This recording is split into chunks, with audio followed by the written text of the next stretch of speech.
प्रेम से बोलिए जितिया भगवान की जय, जितिया माई की जय। तो गुरुबहन जी, मैं आज एक जितिया व्रत की कथा सुनाने जा रही हूँ। इस कथा को पूरा सुनिए और रहस्य जानिए। और जितिया व्रत के आप सभी को बहुत बहुत शुभकामनाएं।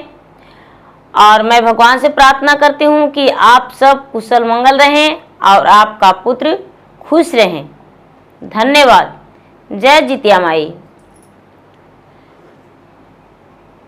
गुरुबहन दीदी जी, बहुत समय पहले की बात है कि एक राज में एक राजा थे। उनका राज बहुत बड़ा था और उनका राज बड़ा खुशीपूर्वक चल रहा था। लेकिन उनकी जो रानी थी वो भी बड़ी बेचारी पूजा पाठ करती थी, पूजा पाठ में कोई कमी नहीं करती थी। लेकिन वजह क्या था दीदी कि रानी का जब संतान जन्म लेता था तो मर जाता था। रानी बड़ी दुखी रहती थी कि आखिर मैंने क्या ऐसा किया हूं जो मेरा संतान जीवित नहीं रहता है। कोई तो कारण होगा जो मेरा संतान मर जाता है।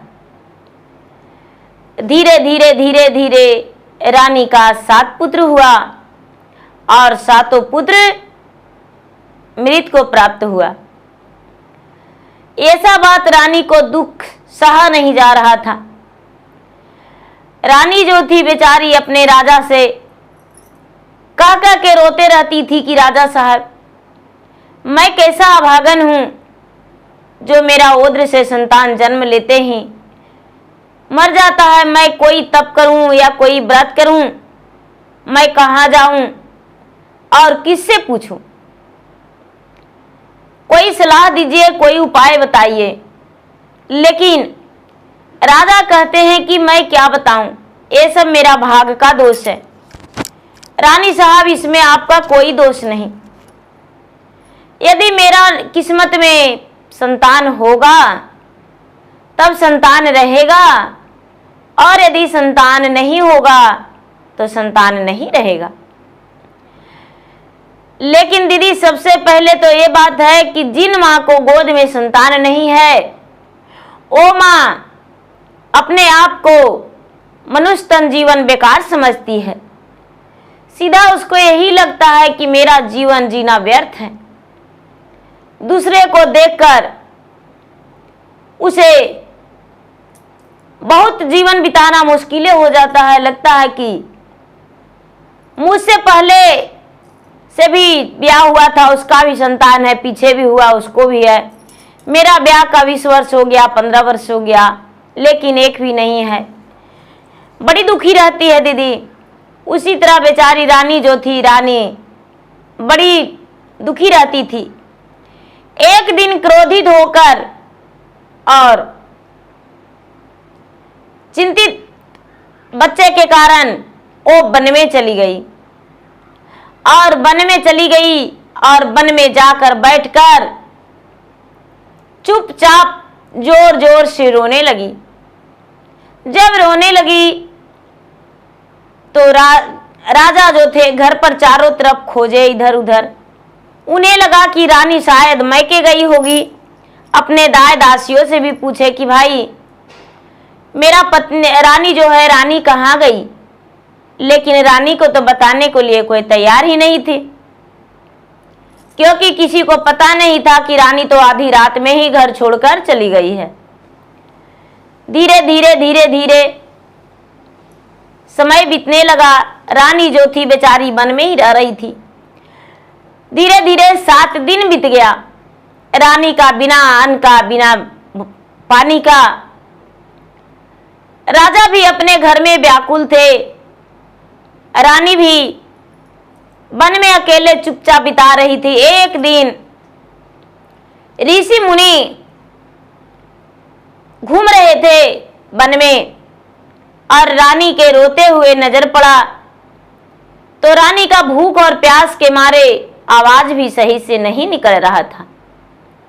रानी के पास जाकर ऋषिवर कहते हैं कि पुत्री, इस सुनसान जंगल में तुम क्यों हो और कहां से आई हो? क्या कोई देवी देवता है या कोई परी हो या तुम मनुष्य हो? रानी कहती है कि हे संत बाबा, हे ऋषिवर, ना तो मैं कोई परी हूं और ना ही तो मैं कोई देवी देवता हूं। मैं एक साधारण स्त्री हूं, एक राजा की पत्नी हूं। कहते हैं कि तो तुम्हारा नाम क्या है, पहले बताओ। राजा की पत्नी बोली कि मेरा नाम तो शीला है। अच्छा, शीला है, तो क्या बात है जो तू वन में आई हो अपने घर और परिवार को त्याग कर? रानी कहती है कि हे भगवान, हे ऋषिवर, मैं अपने प्राण को त्याग देना चाहती हूँ, क्योंकि मेरे ओद्र से 7 पुत्र जन्म लिया है और एक भी पुत्र मेरा जीवित नहीं रहता है। ये बात सुनकर ऋषिवर कहते हैं कि हे पुत्री, चिंता मत करो, मैं तुम्हारे लिए कुछ सोचता हूं और कुछ देखता हूं। यदि हो सकता है तुम्हारे लिए कोई ऐसा व्रत हो या तप हो तो हम बताएंगे। सबसे श्रेष्ठ और अति फलदायक पुत्र के लंबे आयु के लिए हम पता करते हैं।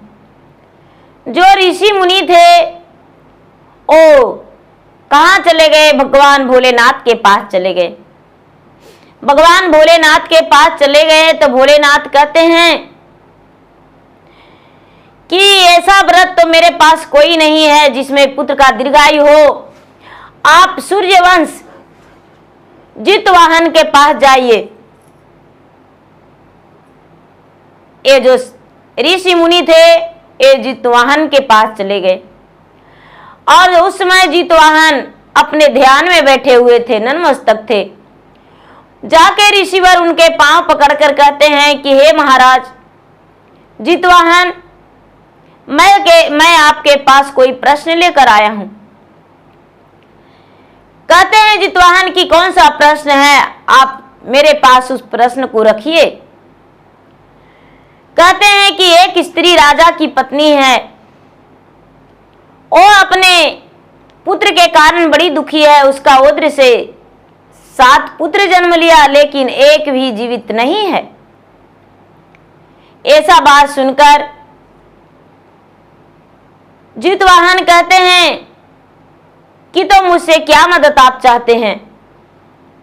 कहते हैं उसके पुत्र का दीर्घ आयु चाहते हैं, जिसमें उसका पुत्र जन्म ले और उसका गोद में रहे, उसका पुत्र उसके साथ रहे। जितवाहन कहते हैं कि मैं तो पूरे संसार में व्रत बता रखी हूं, जो कि हर महिलाएं अपने पुत्र के दीर्घायु के लिए करती है। ऋषिवर कहने लगे कि हे जितवाहन महाराज, कौन सा व्रत है ओ मुझे बताइए विस्तार रूप से। जितवाहन महाराज कहते हैं कि आश्विन मास कृष्ण पक्ष 7वीं के दिन, आश्विन मास कृष्ण पक्ष 7वीं के दिन नहाई खाई करेंगे। 3 रात्रिय प्रभ है ये जो व्रत है, 3 रात्रिय प्रभ है। आश्विन मास कृष्ण पक्ष में कोई ऐसा शुद्ध प्रभ नहीं की जाती है, वही कृष्ण पक्ष में ही ये व्रत की जाती है और लोग अपने संतान के दीर्घायु के लिए करते हैं, पूर्वजों को जल देते हैं और सूर्य भगवान से आराधना करते हैं। 3 रात्रिय प्रभ है, 7वीं के दिन नहाई खाई करेंगे और नहाई खाई के दिन प्रेम पूर्वक शुद्ध शुद्ध भोजन बनाएंगे और शुद्ध शुद्ध भोजन बना के और भोजन करेंगे। मड़ुआ के आटे का रोटी बनाएंगे और रोटी बनाकर और वो खाएंगे और गौ को भी खिलाएंगे, चील और सियारिन के भी नाम से देंगे। और दूसरा दिन अष्टमी के दिन, 7वीं के दिन नहाई खाई करेंगे। अष्टमी के दिन पूरे दिन और पूरी रात निराहार निराजल रहेंगे। एक खैर भी नहीं खोटेंगे, दत्तवन भी नहीं करेंगे।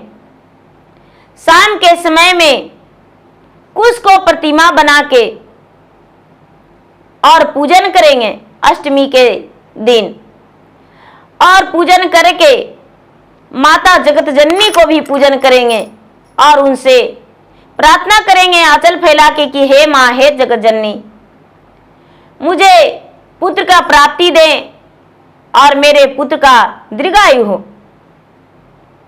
और नवमी के दिन जब नवमी बीते, ये नहीं कि आज तो पारण है 10 बजे तो हम 7 बजे ही पारण कर लेंगे, नहीं, जब नवमी बीत जाए तभी पारण करे।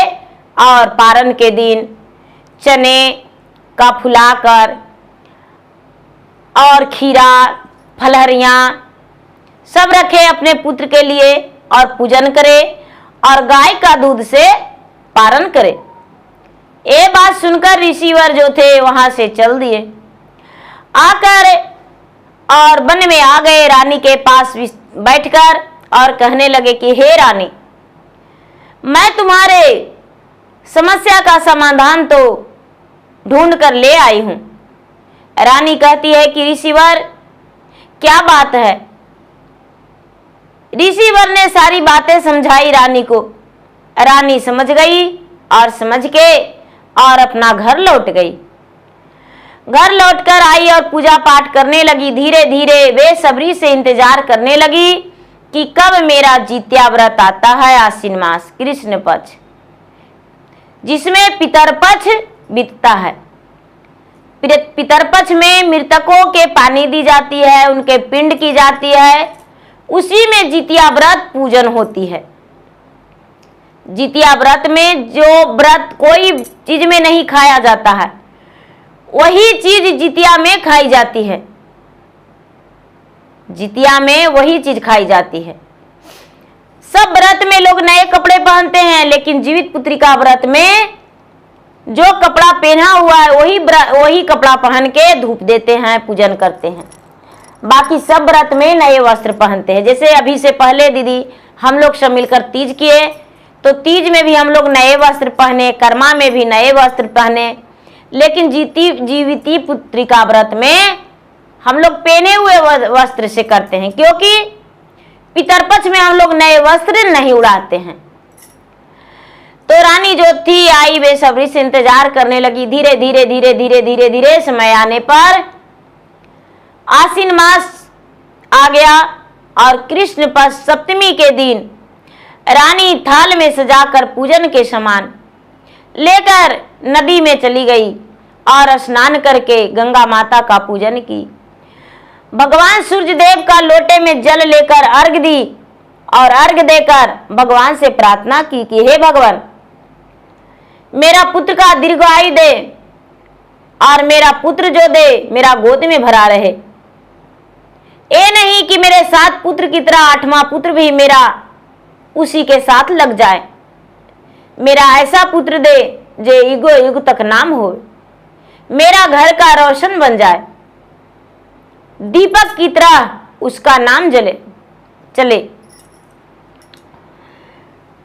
ऐसा भगवान से रानी मांगी।